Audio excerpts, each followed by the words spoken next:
You know, there's so many stories in the book like that I found inspiring and that provide that path that you talked about.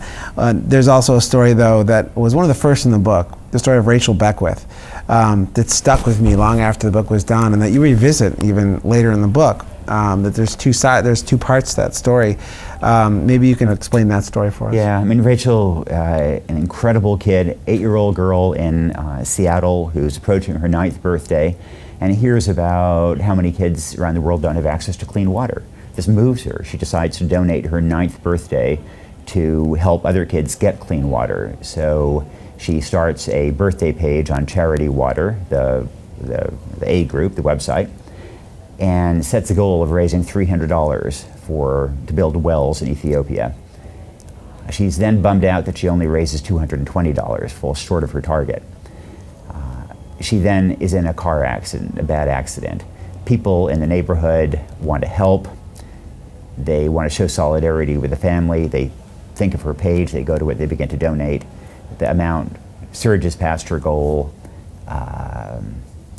Eventually, Rachel dies in the hospital, but the amount raised is $1.2 million. It's a birthday record for Charity Water, and it's enough to produce water for 30,000 people. You know, I just saw her mom a few weeks ago in Seattle, and there's no way you can solve the pain of losing your 9-year-old child.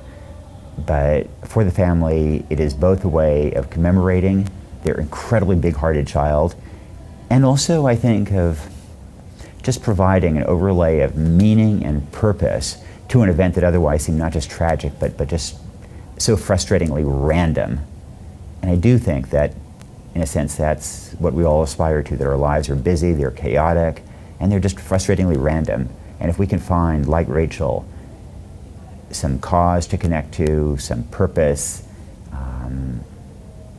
that strengthens all of us. You know, you've seen these stories, these heartbreaking stories, for most of your career. There's been things that you've seen in Darfur and other places. When did you know, as a journalist, that this was something that you were drawn to, that you had this mission and this calling to put yourself in the middle of these situations and be the eyes for people that can't see those things from their home? You know, I mean, my first job at the New York Times was covering international economics and exchange rates. And you know, I would not have predicted that I would be covering these kinds of stories, but once you report on them, they haunt you, and it's very hard to forget about them. I've written a lot about sex trafficking, and that just happened accidentally, because way back in, I think, 1996, I went to Cambodia on what I thought was going to be, you know, one story on that issue, and interviewed some young girls who'd been kidnapped and were locked up for the sale of their virginity. And this struck me as exactly like 19th century slavery, except these kids were going to be dead of AIDS by the age of 20. And it's very hard to spend a day with these kids and interview them and get to know them, and then go back to writing about exchange rates. They haunt you. The same with Darfur, the same with disease, poverty, so many of these other issues.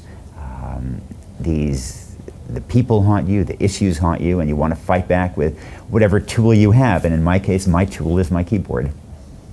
Well, I'm glad it is. A Path Appears is very inspiring. Thank you. The stories are, I think, will provide clarity to a lot of people and help a lot of people, I think, find their own way and maybe fill that empathy gap a little bit. But thank you very much for talking to us today and for being here. My pleasure. Yeah, it was a pleasure.